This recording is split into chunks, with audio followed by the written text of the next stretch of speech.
আসসালামু আলাইকুম।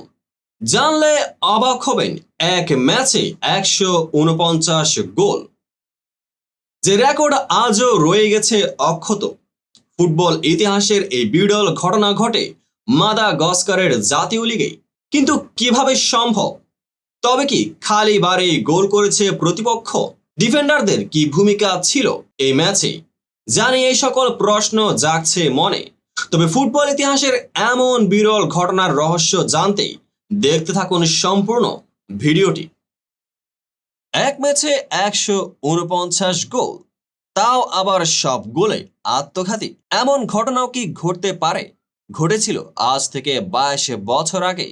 মাদাগাস্কারের জাতীয় লিগে এই ঘটনায় তুমুল চাঞ্চল্য ছড়িয়েছিল।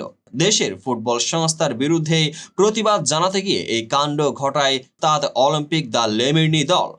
এএস আদেমার বিরুদ্ধে ম্যাচে হয়েছিল ১৪৯টি আত্মঘাতী গোল। একটি ম্যাচে এতগুলি গোল এখনো অবধি বিশ্ব রেকর্ড। এই ম্যাচটি শুধু একটি ম্যাচ নয়, ছিল প্রতিবাদ। সেদিন খেলা ছিল আদেমার সঙ্গে এসওইর। কিন্তু আদেমার বিরুদ্ধে নামার ঠিক আগের ম্যাচে রেফারির একটি বিতর্কিত সিদ্ধান্তে এসওই ট্রফির লড়াই থেকে ছিটকে যায়। কোনোভাবেই সেই ফলাফল আর বদলায়নি। তাই আদেমার বিরুদ্ধে গুরুত্বহীন ম্যাচে অন্যভাবে প্রতিবাদ জানানোর সিদ্ধান্ত নেন এসওইর ফুটবলাররা। খেলা শুরু থেকে শেষ পর্যন্ত ফুটবলারদের পায়ে ছিল বল। বাঁশি বাজলে নিজেদের মধ্যে পাস খেলতে খেলতে আত্মঘাতী গোল করে যাচ্ছিল এসওই ফুটবলাররা।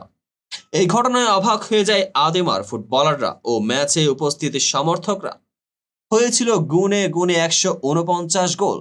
এই ঘটনার পর মাদাগাস্কার ফুটবল ফেডারেশন এসওই দলকে ৪ বছরের জন্যই নির্বাসিত করে। দলের ৪ ফুটবলারকে মৌসুমের শেষ পর্যন্ত নির্বাসিত করা হয়। তো বন্ধুরা, ভিডিওটি যারা সম্পূর্ণ দেখেছেন সবাইকে অসংখ্য ধন্যবাদ। ভিডিও শেষে কমেন্ট সেকশনে আপনার মতামত জানাতে ভুলবেন না। আর চ্যানেলটিকে সাবস্ক্রাইব এবং পেজটিকে ফলো করে পাশে থাকবেন, যাতে পরবর্তী ভিডিওর সকল নোটিফিকেশন সরাসরি পেয়ে যান। দেখা হবে পরবর্তী ভিডিওতে।